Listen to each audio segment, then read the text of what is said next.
तो एक छोटे से सत्संग में गुरुदेव भगवान हमें यही समझा रहे हैं कि जिस परमात्मा ने काशी में 18 लाख लोगों को छिका दिया और तुम्हारे ऊपर अगर कोई आपत्ति आएगी तो वो दूर है क्या? परमात्मा वही है, बस हमने भगत बनने की जरूरत है। क्या कह रहे हैं गुरुदेव? और उस समय जो घर त्याग के आश्रमों में रह रहे थे वो भी तो उसकी प्यारी आत्मा थी भगवान की। वो भगवान के लिए तो भटक रहे थे। 3 दिन अपने बच्चों को वो भोजन खिलाया और उनके 10-10, 20-20, 50-50 वर्ष के वो सोना चांदी 2 रूना जाते बेची होंगी कि ये खा पी लेंगे भूखे मराण इस गंदे लोक में। इन पार्थ जब होना है, जब कलयुग का युग समय आना है, तब तक भी उनको राहत देंगे, दोबारा पहला नाम देंगे, उनको चार्ज करके देंगे। तो भगवान आपके लिए कैसे भटक रहे हैं? तो अब जब वो 18 लाख व्यक्तियों को प्रसंग जो दास आपको आज क्लियर करना चाहता है, यदि तुम सभी उसके लिए तड़फोगे, भक्ति करोगे, जब 18 लाख आदमी काशी में तो मेरे ख्याल में आधा भारत 18 लाख को नहीं खिला सकता था उस समय एक दिन में एट ए टाइम। और जब सतलोक से उनके लिए भेज दिया तो ये 7 अरब है, 8 अरब है ये पूरे संसार की आबादी, उनको खिलाते उसने क्या देर लगेगी? अगर आप भक्ति करोगे तो ये वो भगवान है।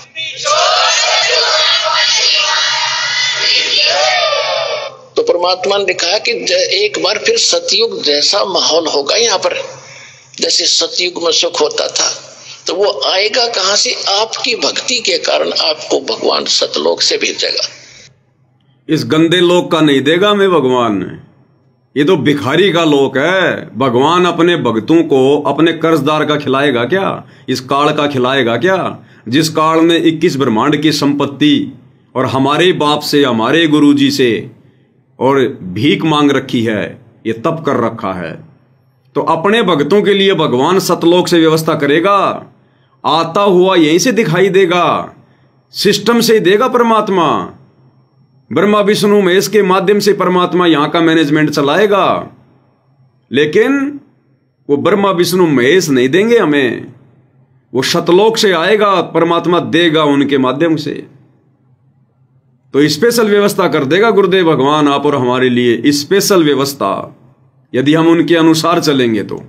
और यह सारे ठाठ करेगा, कोई चिंता कोई टेंशन उस भगत को नहीं रहेगी जो सच्चे दिल से भगवान की भक्ति करेगा। कबीर सर की अब ये क्लियर कर दिया गुरुदेव ने कि उस भगत को यहां कोई कमी नहीं छोड़ेगा भगवान, जो सच्चे दिल से भक्ति करेगा मर्यादा में रह के कबीर भगवान की।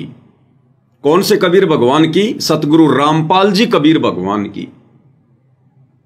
अगर सतगुरु रामपाल जी को केवल अपना गुरु मान लिया, मानुष मान लिया, और कबीर भगवान मान रहे हो दाढ़ी मूंछ वाली नकली फोटो को, उस समय तक भी परमात्मा वो नहीं देगा जो परमात्मा ने देना है, केवल आपका संस्कार ही देगा।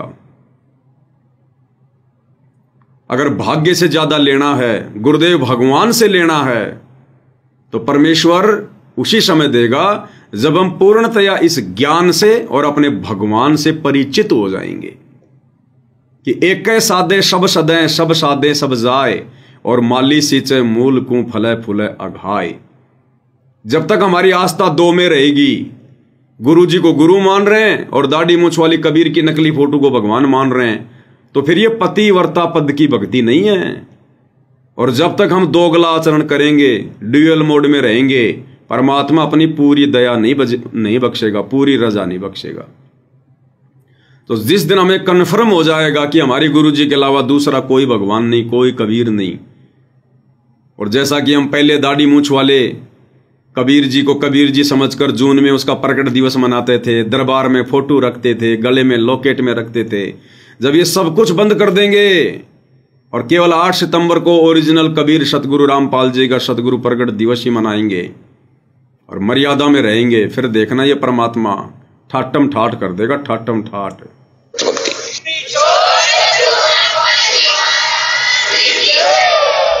ये दास जो ये वचन बोल रहा है, ये किसी डोम भाट के गीत नहीं है, ये भगवान की बताई बातें हैं।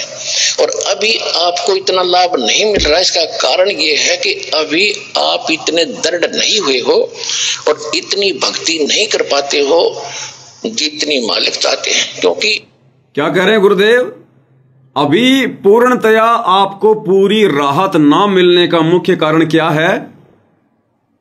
क्योंकि अभी हमें दृढ़ विश्वास नहीं है, और भगवान विश्वास के बिना पूरी रजा नहीं बख्श सकता। कहे कबीर सुनो भाई साधो, मैं तो हूं विश्वास में। क्या विश्वास है? सबसे पहला विश्वास तो ये कि सतगुरु रामपाल जी के अलावा धरती पर दूसरा कोई संत नहीं है। दूसरा विश्वास ये कि पूर्ण संत की भूमिका कबीर भगवान स्वयं निभाते हैं, इसलिए सतगुरु रामपाल जी के अलावा दूसरा कोई कबीर भगवान नहीं। और तीसरा, लोकलाज को त्याग कर ना किसी का दबाव मानेंगे, ना किसी के प्रेशर में आएंगे। भले घर छोड़ना पड़े, रिश्तेदारी छोड़नी पड़े, समाज छोड़ना पड़े, नौकरी छोड़नी पड़े, लेकिन मर्यादा नहीं तोड़ेंगे। उसके बाद देखना ये परमात्मा फिर क्या करेगा। फिर ये परमेश्वर वो करेगा जो हम सोच भी नहीं सकते। सबसे पहले मर्यादा।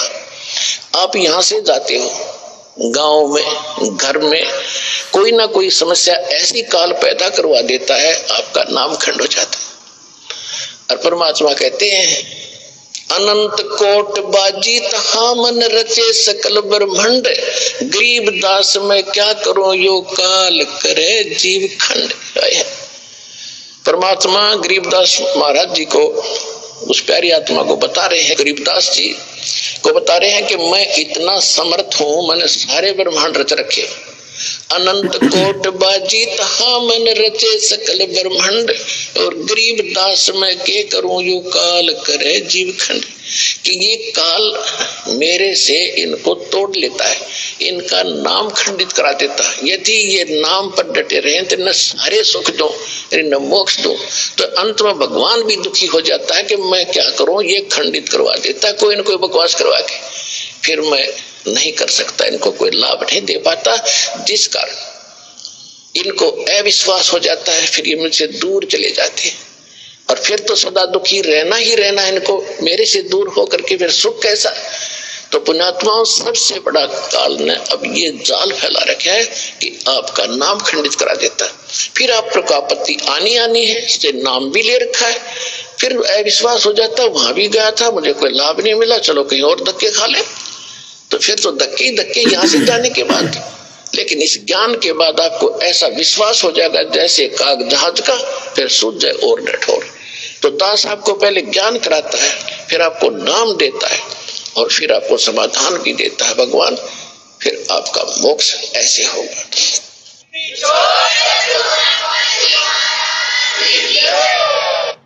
तो भाई और बहनों, ये है वो पूरी प्रोसीजर पूर्ण परमेश्वर सतगुरु रामपाल जी भगवान से पूर्ण लाभ प्राप्त करने की। गुरुदेव कह रहे, जैसा मैं चाहता हूं वैसा अभी तुम भक्ति कर नहीं रहे, अभी तुम्हारे अंदर उतनी दृढ़ता नहीं है, क्योंकि गुरुजी अंतर्यामी है, अंदर की देख रहे हैं, अंदर की जानते हैं। हमारे बाहरी दिखावे से परमात्मा को कोई लेना देना नहीं है। तो गुरुदेव भगवान कह रहे हैं कि तुम भक्ति मार्ग पर दृढ़ होकर नहीं चल पाते, तुम इतना विश्वास नहीं बना पाते, लोगों के कहने से लोकलाज में आकर तुम डगमग हो जाते हो, मन को कमजोर कर लेते हो, अविश्वास कर लेते हो, और उतनी भक्ति नहीं कर पाते जितनी भक्ति हमसे परमात्मा चाहते हैं।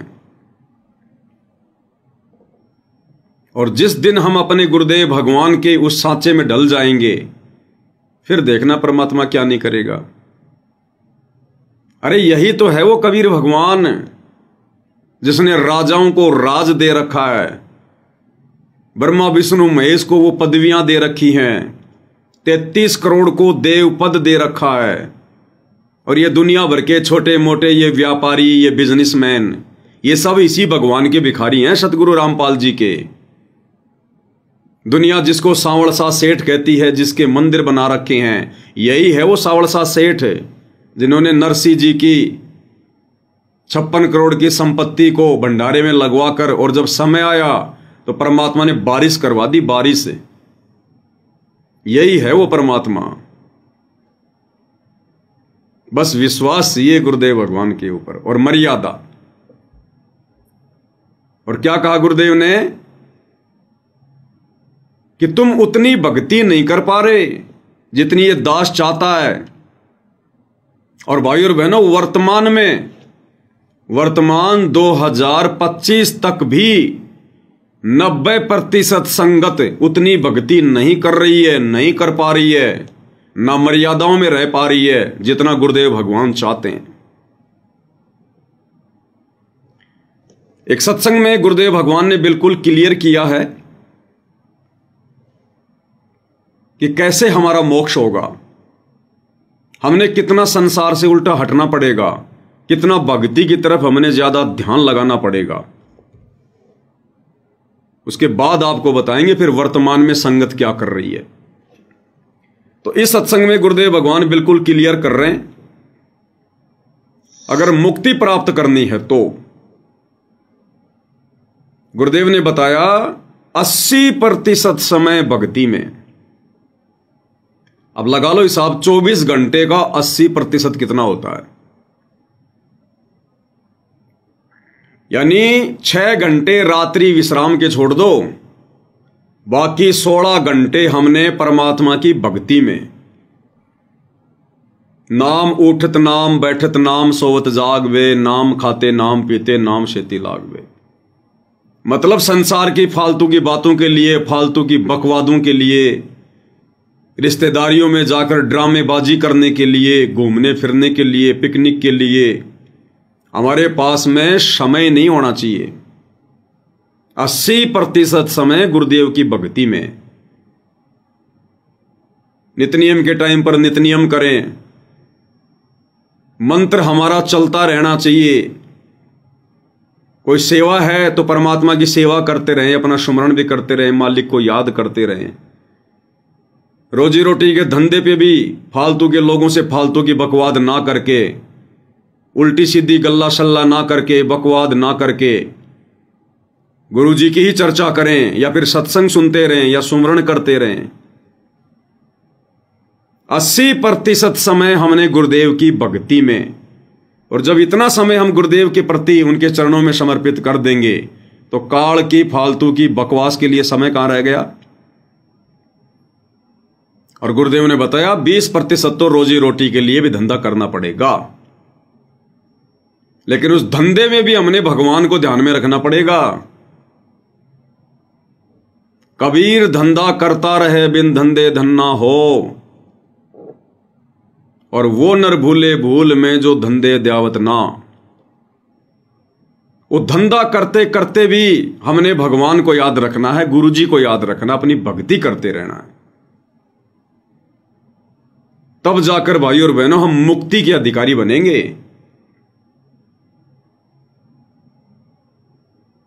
और वो चारा उसी समय तैयार होगा जब वो फसल अच्छे से लहराएगी, तैयार होगी, क्योंकि किसान फसल को उसी समय काटेगा जब उसकी बाली आ जाएगी गेहूं की, वो पक जाएगी, उसके बाद ही तो वो चारा बनेगा। तो जब परमात्मा देख लेगा कि ये आत्माएं पूर्णतया समर्पित होती जा रही हैं, इनको आत्म कल्याण की चिंता सताती जा रही है, अब इनका एकमात्र टारगेट केवल शतलोक बन गया, मोक्ष बन गया, उसके बाद फिर परमात्मा ये चारा भी देगा, ये पशुओं का चारा भी देगा, ये भौतिक संपत्ति भी देगा परमात्मा। तो 80%, पहले सुनिए गुरुदेव के मुख कमल से ये वाला सत्संग। भगवान उसी समय मिलेगा जब माया के पीछे हम कम भागेंगे। भगवान उसी समय मिलेगा जब माया के पीछे हम कब भागेंगे, कम। और आज गुरुदेव कह रहे हैं 80% हम माया के पीछे दौड़ रहे हैं, 80%, 90% माया के पीछे। तो हम तो बिल्कुल उल्टा कर रहे हैं, हम तो बिल्कुल विपरीत कर रहे हैं परमात्मा के विधान के, और फिर इंतजार कर रहे हैं हम लोग सुख प्राप्ति का।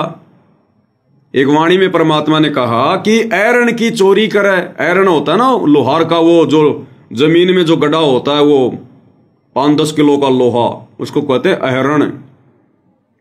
तो परमात्मा कहते हैं अहरण की चोरी करे और सुई कर दे दान।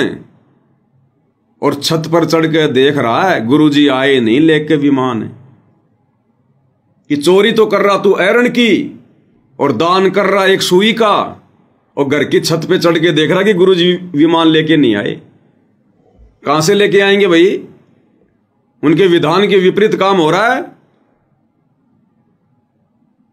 तो गुरुदेव कह रहे हैं भगवान उसी समय मिलेगा जब हम माया के पीछे कम दौड़ लगाएंगे, कम भागेंगे। भगवान उसी समय मिलेगा जब माया के पीछे हम कम भागेंगे। अब हम 90% समय माया जोड़ने में लाते हैं और 10% समय हम वैसे बर्बाद किया करते थे। अब शुरुआत जब होती है आप जी की, आपका 10% समय ही मालिक के चरणों में प्रारंभ होता है, फिर धीरे धीरे आपको ज्ञान चला जाता है, फिर 50-50 हो जाता है। और कुछ दिनों में जब परमात्मा की कृपा होती चली जाएगी, आपको ज्ञान हो जाएगा, फिर तो 80-20 हो जाएगा। और 80-20 होने पर ही हम सतलोक जा सकेंगे, क्योंकि 20% तो यहाँ संसारिक कार्य मालिक ने अलाउड कर ही रखे हैं, इसमें करना ही पड़ेगा। इल्ले से रजक होता है, यानी परमात्मा की मदद फिर करता है कोई कारण बना के। तो स्पष्ट कर दिया गुरुदेव ने, अगर यहां भी सांसारिक सुख चाहिए और मुक्ति भी चाहिए तो भाई 80% परमात्मा के चरणों में ध्यान लगाना पड़ेगा। यानी बिल्कुल संसार से उल्टा हटना पड़ेगा, संसार से उल्टा। फालतू की ड्रामेबाजी के लिए कोई समय नहीं। अब जब दास ये सत्संग सुनाता है साथ संगतियों में, तो कई भगत भाई बहनों ऑब्जेक्शन कर देते हैं कि ये बात तो गुरुजी जगत वालों के लिए कह रहे हैं, जब हमने नाम दीक्षा नहीं ली थी उस समय के लिए कह रहे हैं। नहीं, परमात्मा अंतर्यामी है गुरुदेव भगवान, अपने भक्तों की रग रग से परिचित हैं। कौन कितना समय भक्ति को दे रहा है, भगवान को दे रहा है, और कौन कितना समय माया जोड़ने में लगा रहा है। आपको हिसार जेल से आया हुआ विशेष संदेश अभी का ताजा 2-2.5 साल पहले का आपको वो सुना देते हैं, तब तो यकीन होगा, जिसमें गुरुदेव कह रहे हैं कि तुम मुश्किल से 10-20% भगवान की तरफ लगे हुए हो, मुश्किल से। यानी वर्तमान की स्थिति बता रहे हैं गुरुदेव भगवान कि तुम मुश्किल से 10-20% ही भगवान को समय दे पा रहे हो, और देना कितना चाहिए? 80%। और फिर हम लोग इंतजार कर रहे हैं सुखों का। क्या कह रहे हैं गुरुदेव भगवान, एक बार उन्हीं के मुख कमल से सुन लीजिएगा। तो बच्चों, इस सत्संग ने आपको यहां तक तैयार कर दिया कि आज आप 10-20% काम को छोड़ने लगे हो। क्या कह रहे हैं गुरुदेव कि बच्चों, इस सत्संग ने आपको यहां तक तैयार कर दिया कि अब आप 10-20% काम को छोड़ने लगे हो। यानी जो 100% जो तुम इस माया जोड़ने में ध्यान लगा रहे थे ना, नाम भी ले लिया, गुरु भी बना लिया, भक्ति भी ले ली, और माया के पीछे अंधी दौड़। तो गुरुदेव कह रहे हैं, ये विशेष संदेश नंबर 66 है, जो भाई बहन नामदान सेंटरों पे जा जाकर सुना करते थे 2023 में। तो ये तो अभी की ताजा स्थिति बता रहे हैं गुरुदेव संगत की, कि बच्चों इन सत्संगों ने आपको यहां तक तैयार कर दिया कि आप 10-20% काम को छोड़ने लगे हो। यानी 80% तो अभी भी काम के पीछे पड़ी है संगत। ये गुरुदेव ने संगत की हालत बता दी, हालत कि मुश्किल से 10-20% ही तुम भक्ति पे लगे हो, और लगना पड़ेगा 80%। ध्यान से सुन लो।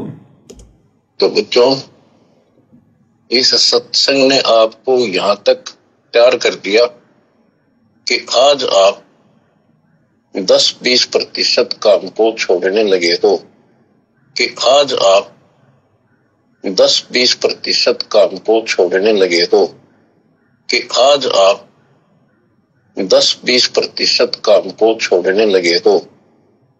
इस पर बात होती है एक समय इसी ज्ञान से।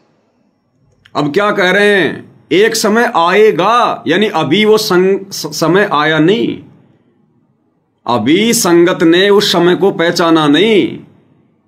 गुरुदेव कह रहे हैं एक समय ऐसा भी आएगा, यानी 2023 का ये सत्संग है, 2023 तक तो संगत केवल 10-20% ही काम धंधे को छोड़ रही है।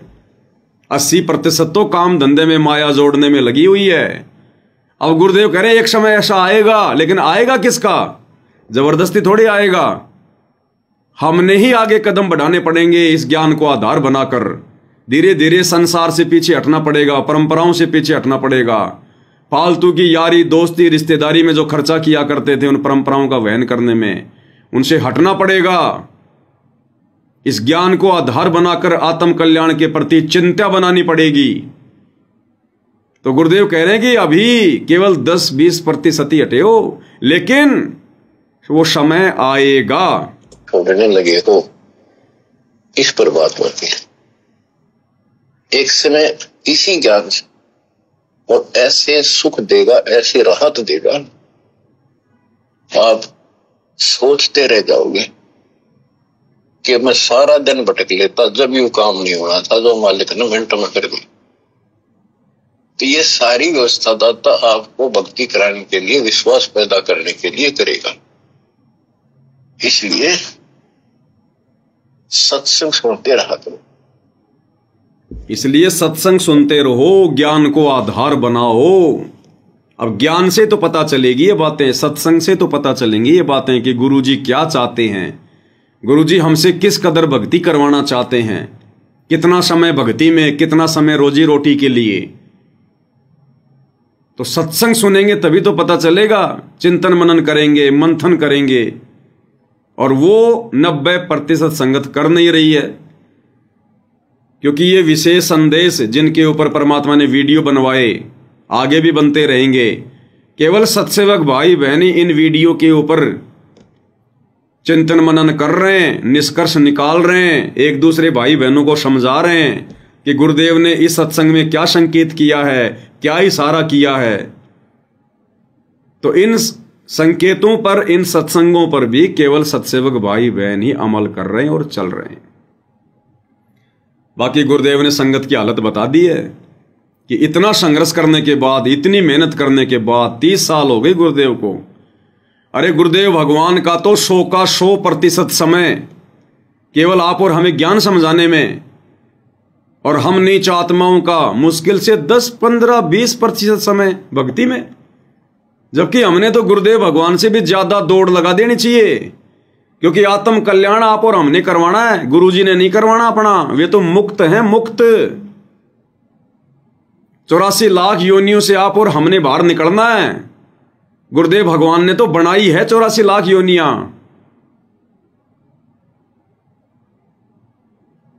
अरे स्वार्थ आप और हमारा है, मोक्ष वाला गुरुदेव का नहीं है। ये मेहनत आप और हमने करनी चाहिए, और मेहनत कर रहे हैं गुरुदेव भगवान, फिर भी हम लोग सुखों की उम्मीद कर रहे हैं। तो परमात्मा कहते हैं पहले कुछ करना पड़ेगा, उसके बाद ये परमात्मा फिर 2 कदम आगे बढ़ेगा। जय तू चाले 1 कदम, मैं चालू कदम 60, और जय तू हो जा काठ का, मैं हो जाऊं लोहे की लाठ। तो गुरुदेव ने बिल्कुल क्लियर कर दिया है। और सुख मिलेगा तो इसी भक्ति से, इन्हीं सत्संगों को आधार बनाकर भक्ति करने से, मर्यादाओं को निभाने से। दूसरा, धरती पर ना कोई संत है, ना कोई सत्संग है, और ना ऐसी कोई गोली दवाई मिलती कहीं जिसको खा लेंगे पी लेंगे तो धन आ जाएगा। ये भक्ति रूपी गोली दवाई, ये परम वैद्य सतगुरु रामपाल जी जो दे रहे हैं, इन्हीं को विधिवत मर्यादा में रह के सारे परहेज निभाकर खाने पीने से ही बात बनेगी। दूसरा, जय टक्कर मार के मर जाइयो, धरती पर सुख नाम की चीज नहीं है। परमात्मा कहते हैं जय तन चाहिए राजपाट तो धर ले ध्यान हमारा। सब कुछ इसी भगवान की भक्ति से मिलता है, लोगों को मिल रहा है, और आने वाले समय में मिलेगा। बाकी सब भिखारी हैं, दाता एक राम, भिखारी सारी दुनिया। तो इस सत्संग में गुरुदेव भगवान ने बिल्कुल क्लियर कर दिया है भाई और बहनों। अब विश्वास कैसे हो हमें, क्योंकि विश्वास बिना भक्ति नहीं बनेगी, विश्वास बिना दृढ़ता नहीं आएगी। तो उसके लिए गुरुदेव भगवान बार बार सत्संगों में फिर इन बातों का जिक्र करते हैं कि ये दास कौन है, कब पहचानोगे फिर। तो एक सत्संग में गुरुदेव भगवान ने बिल्कुल क्लियर कर दिया 13वें अंश के विषय में कि वो 13वां अंश कौन होगा, 13वां वंश कौन होगा। वैसे तो कल चर्चा हो चुकी थी, परमात्मा ने 650 साल पहले कह दिया था, कबीर सागर में लिखवा दिया था धर्मदास जी के माध्यम से कि 12वें पंथ हम ही चल आवें और सब पंथों को मिटाकर एक पंथ चलावें। तो कबीर परमेश्वर स्वयं हमारे गुरुदेव भगवान ही हैं जो गरीबदास जी के 12वें पंथ में आ चुके हैं। 13वां पंथ सन 1994 से शुरू कर चुके हैं और वो 13वां वंश स्वयं कबीर भगवान होगा, स्वयं कबीर ही होगा। उस 13वें पंथ का मार्गदर्शक कौन होगा? समर्थ सत्य कबीर ही होगा। तो गुरुदेव भगवान फिर भी सत्संगों में जोर दे देकर आप और हमें दृढ़ विश्वास दिलाने के लिए कि ये आत्मा गुरु रूप में आई हुई, गुरु रूप में आए हुए मुझ कबीर परमेश्वर को पहचान लें और पतिव्रता पद वाली भक्ति पे आ जाएं, किसी अन्य से आस्था बिल्कुल हटा लें। तो गुरुदेव भगवान इस छोटे से सत्संग में कितना क्लियर कर रहे हैं कि पुण्यात्माओं, वो 13वां वंश ये दास है जो तुम्हारे सामने बैठा है और भाई तुम कद पहचानोगे। यहां तक कह रहे हैं गुरुदेव कि भाई तुम कद पहचानोगे, यानी उनको पहचाने बिना, गुरु को कबीर रूप में जाने बिना आप और हम भाई और बहनों ना तो इस भक्ति की वो लाभ प्राप्त कर सकते और मुक्ति तो कोसों दूर है। यानी 12वां पंथ गरीबदास जी के द्वारा जो चलाया जाएगा उसमें मेरी महिमा का कुछ उजियारा सा होगा, क्लियर नहीं होगा। और 13वें वंश मिटे सकल अंधियारा। बोल सतगुरुदेव की जय।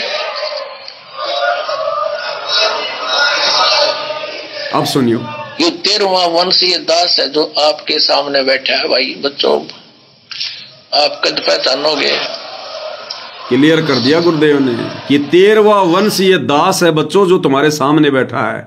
यानी गुरुदेव भगवान सत्संग करते समय कह रहे हैं कि ये 13वां वंश ये दास है, रामपाल दास जो तुम्हारे सामने बैठा है। भाई बच्चों, तुम कब पहचानोगे? अब ये पहचान भाई और बहनों जबरदस्ती ना करवाई जाती है, ना जबरदस्ती पहचान हो सकती है। अब इसके लिए युगों युगों के दृढ़ भक्ति संस्कार चाहिए। पिछले जन्म से होत हैं पूर्ण हंस मुराद। पिछले जन्म से। और एक सत्संग में गुरुदेव ने बिल्कुल क्लियर कर दिया भाई और बहनों, ये जो मंत्र वगैरह हमें गुरुदेव ने दिए ना, गुरुदेव कहते हैं इन मंत्रों का कोई विशेष रोल नहीं है कि तुम भक्ति पे दृढ़ हो जाओगे। ये मंत्र तो केवल संसार से हमारा ध्यान भटकाने के लिए, बाकी पार तो परमात्मा ने करना है ना। हम अपनी भक्ति से लाख जन्म पार नहीं हो सकते। गुरुदेव ने कई बार कह दिया, दास ने आपको सुना भी दिया। ये तीनों समय की आरती, सत्संग सुनना, मंत्र जाप करना, ये इतना कोर्स गुरुदेव भगवान ने हमें क्यों दिया है अलग अलग? हमारा ध्यान इस संसार में ना जाए, काल की व्यवस्थाओं में ना जाए, हम भटके नहीं और हमारा चिंतन मनन हमारे गुरुदेव के चरणों में रहे, उनके आसपास रहे। इसलिए परमात्मा ने हमारे को काल की तरफ से बिजी करने के लिए, व्यस्त करने के लिए, क्योंकि ये हमें भटकाएगा, भरमाएगा, तो सत्संगों से हमें जानकारी मिलेगी और मंत्र जाप करेंगे तो भक्ति की शक्ति आएगी। लेकिन इन सब से भी कुछ नहीं हो सकता जब तक हमारे युगों युगों के संस्कार मजबूत ना हो। तो पिछले जन्म से होत हैं पूर्ण हंस मुराद, ये भी जरूरी है। सत्संग सुनना भी जरूरी है, मंत्र जाप करना भी जरूरी है, पांचों यज्ञ भी जरूरी हैं। लेकिन मात्र ये सब कुछ करते करते ही हम मुक्ति प्राप्त नहीं कर सकते।